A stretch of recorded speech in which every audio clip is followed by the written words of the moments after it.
Hey everybody, Coach Tonya here, holistic health practitioner at Criticalbench. And today in this video, what I want to talk about is Alzheimer's and exercise.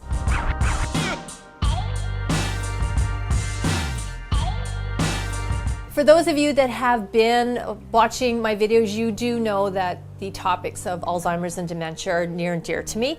And so I tend to spend a lot of time, as much as I can, researching the research, trying to find out as much as I can about what has been found out, what we have learned, what is currently going on, what's some of the projected studies, what more is being looked into in research to find out more about these diseases and just how they affect the brain and what, if anything, can be done to either prevent them or to slow as much as possible the progression, because the progression when we get into the topic of the brain, it is a massive open it's this uncharted territory. It's huge, and there is so much we don't know about it. I mean, we certainly know a lot more than we did many years ago, but there's so much more that we don't know about it.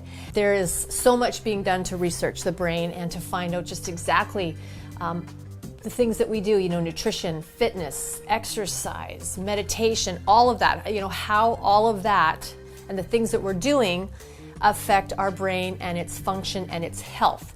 So this video, again, about Alzheimer's and exercise and what if at all, there is an impact and an influence. And what I have found was that I couldn't find anything conclusive, but I did find a lot of research and evidence that supported, obviously, that physical fitness or maintaining a level of activity definitely helps with brain health and possibly having a positive impact in terms of slowing progression of Alzheimer's. Now, again, and you're going to get tired of hearing me say it in all these videos, but this really does come down to taking as best care of yourself as possible. So whether we're talking about exercise or we're talking about nutrition or we're talking about managing your stress, the choices that you're making today, the things that you're choosing to do, have a tremendous, powerful impact on your body as a whole.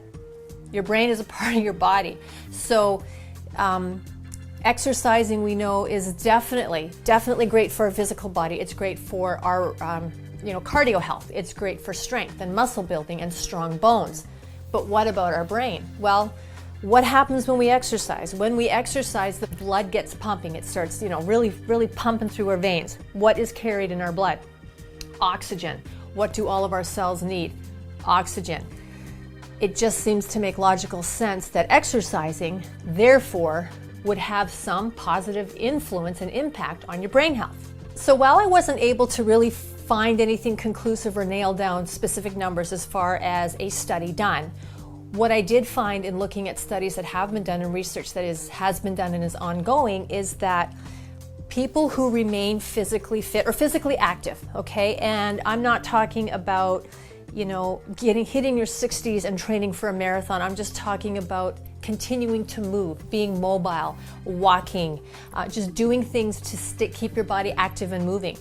A lot of, if not all, of studies and research being done does support that people who do remain physically active into their senior years, continuing, they're less likely to experience a decrease in mental function. Again, I think that comes down to moving the body, blood flow, and oxygen feeding those brain cells. Studies also support that people that remain physically active are less likely to develop Alzheimer's. Okay, so that's good news. And the studies also support that remaining physically active can help with improved thinking, clarity of thought, the ability to problem solve and just be very clear in mental focus. Okay, so what are some other things that I found out about Alzheimer's and Alzheimer's exercise and that whole connection? Again, across the board, when comparing different studies and different types of research that are going on, most of them agree that physical activity from 30 minutes to 60 minutes, around at least 3 times a week, have the following positive results, and that is allowing for or showing sharper mental skills in seniors, and as well as better memory retention and better able to reason. Most of them Also agreed with or supported that, again, regular physical exercise, 30 to 60 minutes about 3 times a week, could possibly, and I said possibly, could possibly delay the onset of Alzheimer's. However, the bottom line of all of this research that I was able to find and pull up from reputable sources is that they all agree that much more research is needed. Okay, the brain is a very, it's a mysterious part of the body because it is so limitless. It's so limitless in what it does, what it can do, and have we really tapped into everything that we can do with it and for it. The bottom line is taking care of yourself, and taking care of yourself starting young is obviously going to have the greatest, most impactful impact on your health, your brain health, your body's health as you get older. Now, from personal experience, my father, who's been diagnosed with dementia, was always incredibly active. His diet wasn't bad, but his diet was what it was growing up on the farm and in his day and age. So my dad was always incredibly physically fit, incredibly active, a very active mind, great memory, sometimes to my detriment, but a fantastic memory. And I believe he was even voted most well-preserved at one of his high school reunions many, many years ago.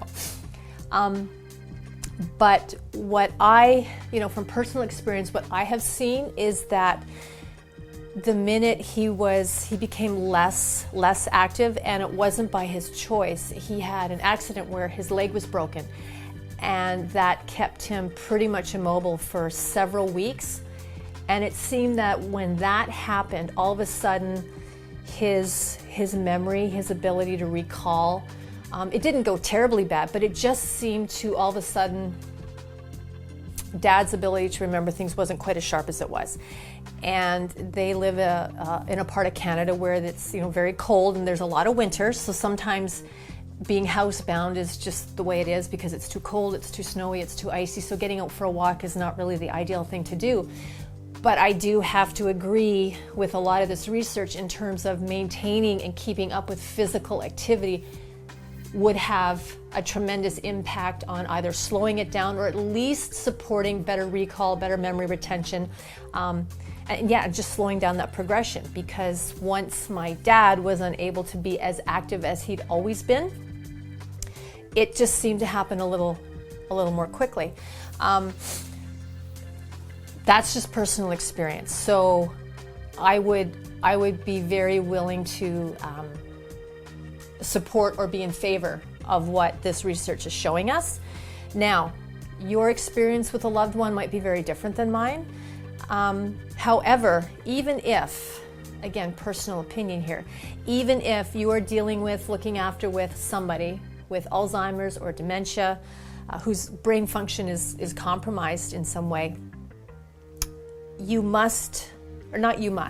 but I think you would find that if you are able to get them out, if you are able to do things with them, going for a walk, there's a pick-me-up that happens. All of a sudden, getting them moving has a very positive impact on them. So can it stop it? No.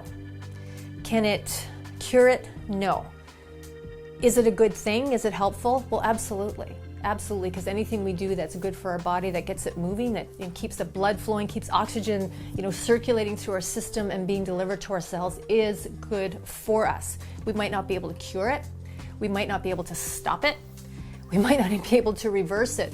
But if what we can do is provide a better, higher quality of life for ourselves or for people that we care about that are dealing with this, then why not do it? But whomever you are watching this and whatever your age is, now is the time to begin taking care of yourself better if you haven't been. Stop making excuses. Stop talking yourself out of it. Stop telling yourself you don't have time. And all the things that we do tell ourselves because life does get busy. It does. It really, really does. But the greatest investment you can make is in looking after yourself. So keep moving your body. You don't have to be an athlete. You don't have to train like an athlete. You don't have to be the strongest person in the room. You don't have to have washboard abs. None of that really matters as far as your brain health. but keeping your body moving, staying active, does have an impact on your health. And if I just sidestep a little bit from the physical activity part as far as brain health, the social aspect of it. If you go to any seniors facilities, or they have like community centers where they get together a couple times a week, and there might be ping pong, there might be bowling, there might be like walking groups or clubs that they do. What you'll notice if you were to sit back and watch is they're happy, they're engaged with one another, they're socially involved and socially active, and mentally that has a tremendous positive impact. So don't wait till something's wrong, just take care of yourself now. And if you are looking after somebody or care for somebody very much who's been diagnosed with Alzheimer's, give them a hand with that, get them out, take them out walking with you, get them moving again. If they haven't been, or if they have been but they need help, go with them. It's just you can't ignore, even if it's not conclusive, even if more research is needed. We do know at the end of the day that looking after ourselves is good for our entire body. So I strongly encourage you do that every single day. Hey, thanks for joining me today, and thanks for watching the video. I hope there was a couple takeaways in that for you. If you liked the video, please give it a thumbs up, share it with friends and family. If you haven't already, subscribe to our channel. We've got great video content there. Any comments or questions, put them down below. You know I love to hear from you, and I will get back to you. Take care, be well, be happy.